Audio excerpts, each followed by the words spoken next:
Friends, Ladakh trip का season आ चुका है और जो लोग इस साल लेह लद्दाख ट्रिप पर जाने वाले हैं उन्होंने इसकी तैयारियां भी शुरू कर दी होंगी।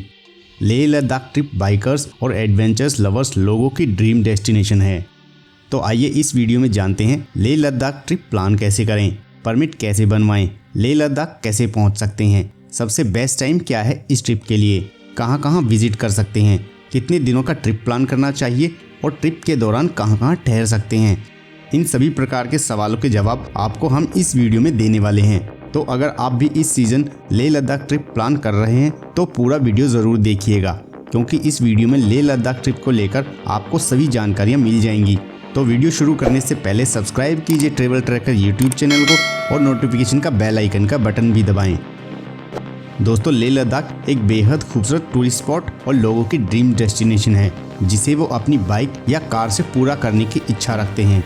लेकिन बेहद ठंडी और काफ़ी ऊंची जगह होने के कारण कई ऐसी बातें हैं जो पहली बार यहाँ जा रहे टूरिस्टों को पता नहीं होती। इन सब जानकारियों का पहले से पता होने से आपकी ट्रिप और भी आसान हो जाती है। Leh Ladakh trip normal hill station trip से काफ़ी अलग, थ्रिलिंग, एडवेंचर्स और रिस्की भी होता है। इसलिए इस ट्रिप के लिए कुछ एडवांस प्लानिंग ज़रूरी है। यह world's most popular tourist destination होने के साथ साथ सबसे मुश्किल रोड ट्रिप्स में से भी एक है, क्योंकि लेह लद्दाख में वर्ल्ड की सबसे हाईएस्ट मोटरेबल रोड भी है।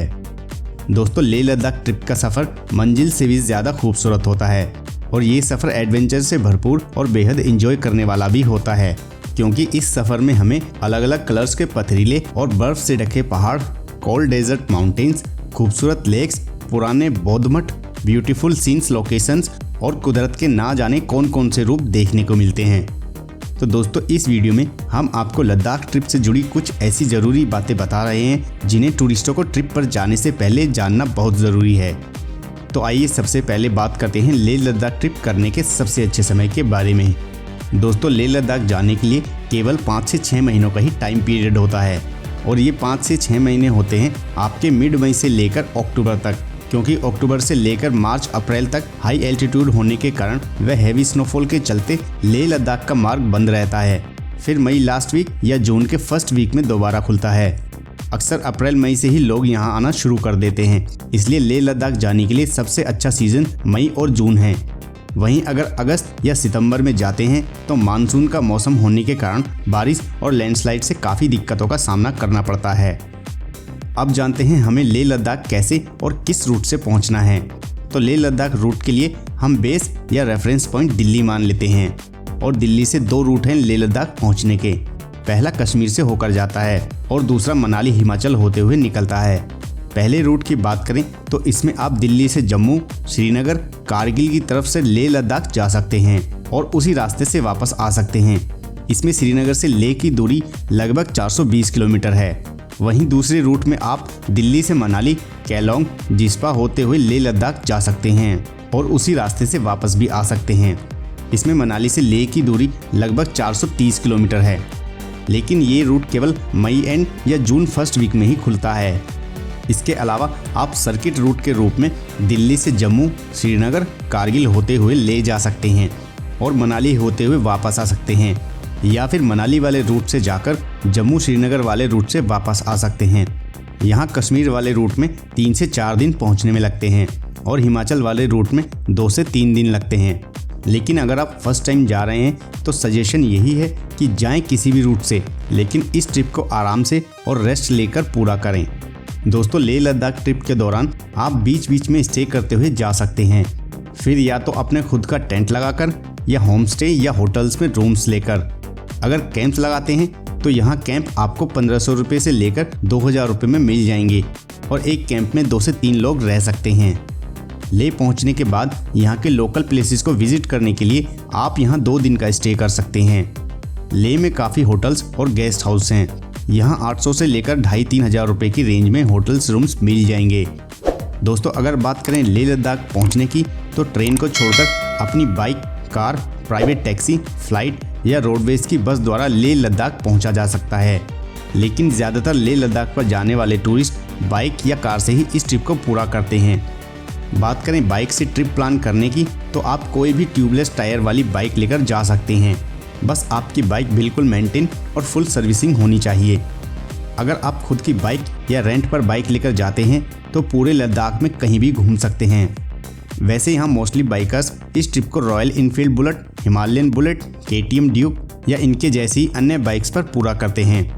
अब अगर आपके पास बाइक नहीं है और आप इन बाइक को रेंट पर लेना चाहते हैं तो आपको मनाली या श्रीनगर से ये बाइक्स रेंट पर भी मिल जाएंगी, जिनका एक दिन का रेंट लगभग 1200 रुपये से लेकर 2000 रुपये के बीच अलग अलग बाइक्स के अकॉर्डिंग होता है।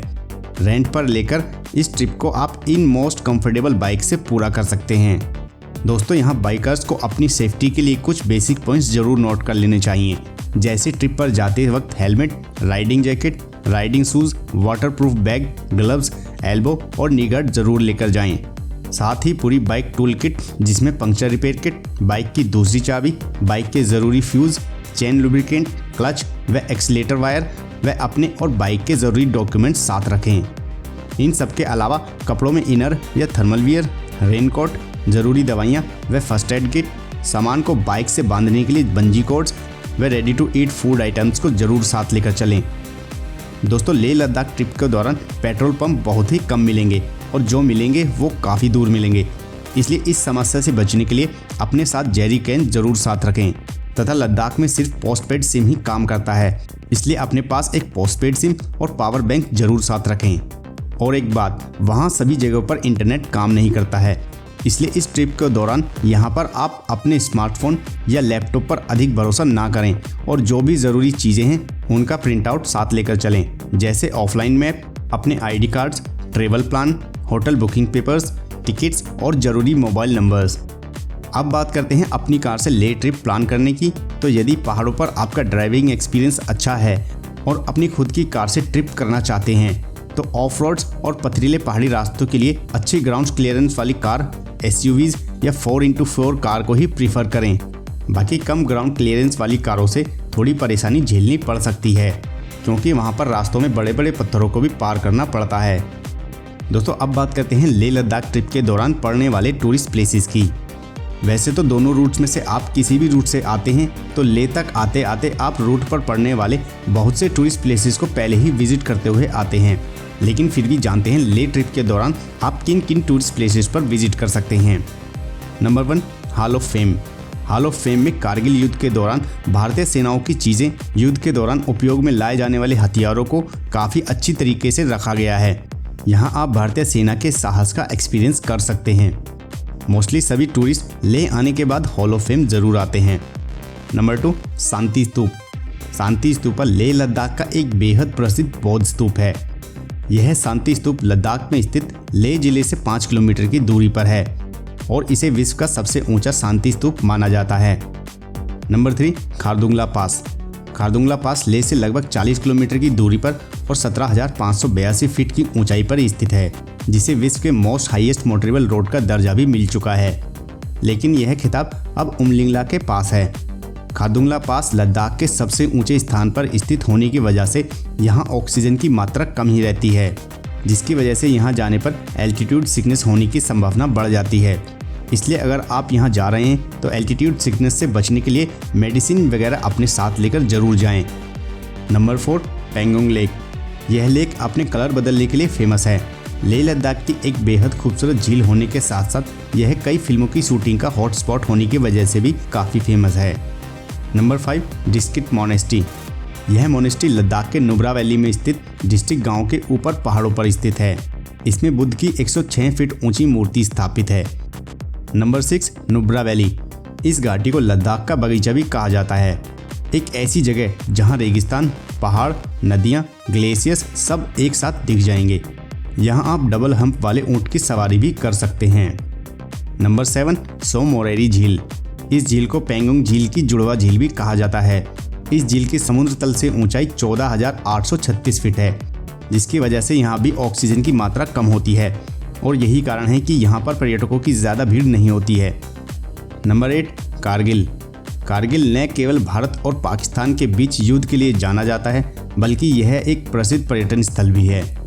लद्दाख जाने वाले लगभग सभी टूरिस्ट कारगिल घूमने भी आते हैं। यह लेह से लगभग 215 किलोमीटर और श्रीनगर से 205 किलोमीटर की दूरी पर स्थित है। दोस्तों, इन सब के अलावा भी आप और भी कुछ फेमस टूरिस्ट प्लेसेस पर विजिट कर सकते हैं, जैसे लेह पैलेस, हानले, कारू, मैग्नेटिक हिल, थिक्से मोनेस्ट्री, चादर ट्रैक और गुरुद्वारा पत्थर साहिब आदि। फ्रेंड्स, अब बात करें लेह ट्रिप के दौरान आपको कौन कौन से परमिट्स बनवाने पड़ते हैं। तो लेह पहुंचने तक रास्ते में केवल कुछ चेक पोस्ट पर आपके व्हीकल, आपकी डिटेल, मोबाइल नंबर आदि की ही चेकिंग होती है। लेकिन अगर आप लेह से आगे इनर लाइन में जाते हैं, जैसे पेंगोंग लेक, नुब्रा वैली या हानले आदि कुछ जगहों पर जाना है, तो वहाँ के लिए आपको इनर लाइन परमिट लेना पड़ता है। अब ये परमिट आप ऑनलाइन भी निकलवा सकते हैं, जिसके लिए आपके पास एक आधार कार्ड या कोई और आईडी प्रूफ होना जरूरी है। जिन जिन स्थानों पर आप विजिट करना चाहते हैं, उन सब प्लेसेस को आप फॉर्म में चेक कर सकते हैं। परमिट मिलने के बाद सुनिश्चित करें कि आप इसकी 4-5 फ़ोटो कॉपी और फ़ोटो आईडी प्रूफ साथ में रखें, क्योंकि लद्दाख के कुछ चेक पोस्ट पर लद्दाख के परमिट की कॉपी को जमा कराना पड़ता है। इसके अलावा फ्रेंड्स, लेह ट्रिप के लिए परमिट रूल्स टाइम के अकॉर्डिंग चेंज होते रहते हैं, इसलिए अपनी ट्रिप पर जाने से पहले रिसेंटली क्या रूल्स हैं उनके बारे में एक बार डिटेल में कंफर्म करके ही जाएं। दोस्तों, बात करें लेह लद्दाख ट्रिप के लिए कितने दिनों का टूर प्लान करना चाहिए, तो अपनी रेंटेड बाइक या फिर अपनी कार से लगभग 10 से 12 दिनों का टूर प्लान करना चाहिए और साथ ही 2 से 3 दिन एक्स्ट्रा रिजर्व के लिए भी रखने चाहिए, क्योंकि कभी कभी लेह रूट पर कई बार लैंडस्लाइड होने या बर्फ़ जम जाने से रोड्स ब्लॉक हो जाते हैं। ऐसे में आपको अपना टूर दोबारा रीप्लान करना पड़ सकता है और पहले से की गई सारी बुकिंग्स बेकार हो सकती हैं। तो दोस्तों, ये थी लेह लद्दाख ट्रिप के बारे में पूरी जानकारी। इसके अलावा आपका लेह लद्दाख ट्रिप को लेकर कोई भी क्वेश्चन या क्वेरी है तो आप कमेंट करके पूछ सकते हैं। उम्मीद है वीडियो आपको पसंद आई होगी। अगर पसंद आई तो वीडियो को लाइक, कमेंट, शेयर करने के साथ साथ चैनल को सब्सक्राइब भी करें।